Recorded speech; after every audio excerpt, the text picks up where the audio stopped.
इस वीडियो में हम बात करने वाले हैं जनजातीय गौरव दिवस, आदिवासी विद्रोह के नायक बिरसा मुंडा और भारतीय स्वतंत्रता आंदोलन में जनजातीय समाज का विद्रोह में भागीदारी के बारे में। भारत सरकार के केंद्रीय मंत्रिमंडल द्वारा 10 नवंबर 2021 को आयोजित बैठक में आदिवासी स्वतंत्रता सेनानियों के योगदान को याद करने के लिए बिरसा मुंडा की जयंती 15 नवंबर को जनजातीय गौरव दिवस के रूप में घोषित किया गया। इस दिन को भारत के एक वीर स्वतंत्रता सेनानी बिरसा मुंडा को याद किया जाता है।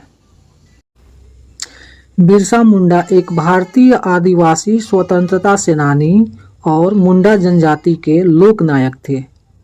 उन्होंने ब्रिटिश राज के दौरान 19वीं शताब्दी के अंत में बंगाल प्रेसिडेंसी, जो कि अब झारखंड राज्य के रूप में है, में एक आदिवासी धार्मिक सहस्राब्दी आंदोलन का नेतृत्व किया, जिससे वह भारतीय स्वतंत्रता आंदोलन के इतिहास में एक महत्वपूर्ण व्यक्ति बन गए।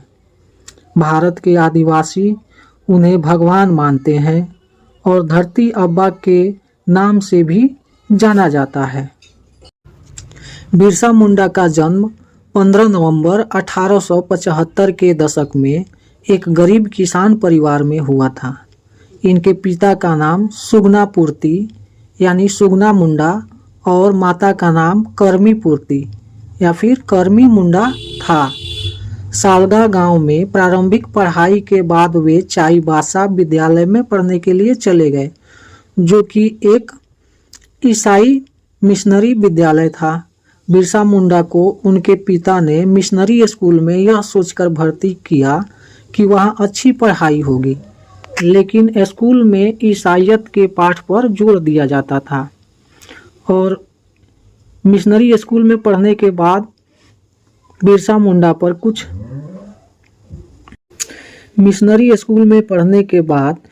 मुंडा पर इसका बहुत बड़ा प्रभाव पड़ा। वे शुरू में तो ईसाई धर्म को मानने लगे और बढ़ावा देने लगे, लेकिन बाद में इसका पुरजोर विरोध किया। आदिवासी विद्रोह के नायक के रूप में बिरसा मुंडा को क्यों जाना जाता है?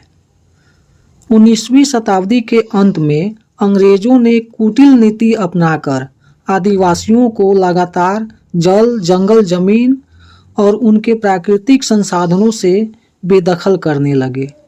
हालांकि आदिवासी विद्रोह करते थे, लेकिन संख्या बल में कम होने एवं आधुनिक हथियारों की अनुपलब्धता के कारण उनके विद्रोह को कुछ ही दिनों में दबा दिया जाता था। यह सब देखकर बिरसा मुंडा विचलित हो गए और अंततः 1895 में अंग्रेजों की लागू की गई जमींदारी प्रथा और राजस्व व्यवस्था के खिलाफ लड़ाई के साथ साथ जल, जंगल, जमीन की लड़ाई छेड़ दी। यह मात्र विद्रोह नहीं था, यह आदिवासी अस्मिता, स्वायत्तता और संस्कृति को बचाने के लिए संग्राम था। पिछले सभी विद्रोहों से सीखते हुए बिरसा मुंडा ने पहले सभी आदिवासियों को संगठित किया, फिर छेड़ दिया अंग्रेजों के खिलाफ महाविद्रोह, जिसको वहाँ के भाषा में उलगुलान कहा जाता है।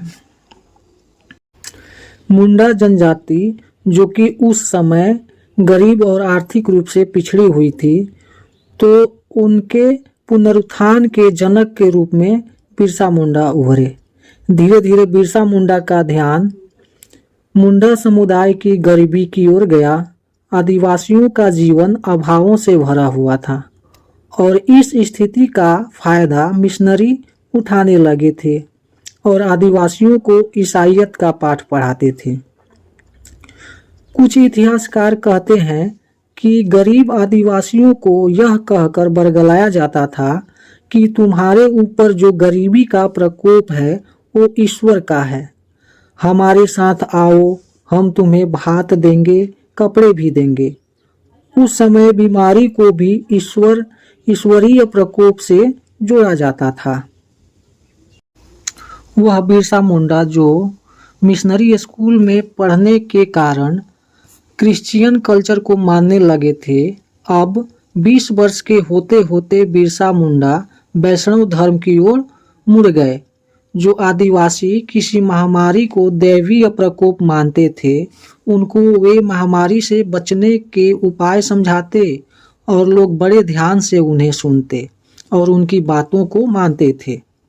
आदिवासी हैजा, चेचक, सांप के काटने, बाघ के खाए जाने को ईश्वर की मर्जी मानते थे, लेकिन बिरसा उन्हें सिखाते कि चेचक हैजा से कैसे लड़ा जाता है। वो आदिवासियों को धर्म एवं संस्कृति से जुड़े रहने के लिए कहते और साथ ही साथ मिशनरियों के कुचक्र से बचने की सलाह भी देते। धीरे धीरे लोग बिरसा मुंडा की कही बातों पर विश्वास करने लगे और मिशनरी की बातों को नकारने लगे। बिरसा मुंडा आदिवासियों के भगवान हो गए। अब उन्हें धरती अब्बा के नाम से जाना जाने लगा। लेकिन आदिवासी पुनरुत्थान के नायक बिरसा मुंडा अंग्रेजों के साथ साथ अब मिशनरियों की आंखों में भी खटकने लगे थे। अंग्रेजों एवं मिशनरियों को अपने मकसद में बिरसा मुंडा सबसे बड़े बाधक लगने लगे। मिशनरियों ने छोटा नागपुर पठार के क्षेत्र में आदिवासी धर्मांतरण का जो सपना 19वीं शताब्दी में देखा था, उसमें बिरसा मुंडा का सबसे बड़े बाधक बने। षड्यंत्र कर 3 मार्च को बिरसा मुंडा को पकड़ लिया गया। इसमें उनके किसी अपने ने ही 500 रुपए की लालच में उनके गुप्त ठिकाने के बारे में प्रशासन को सब कुछ बता दिया। उनके साथ पकड़े गए लगभग 400 लोगों को कई धाराओं के अंतर्गत दोषी बनाया गया।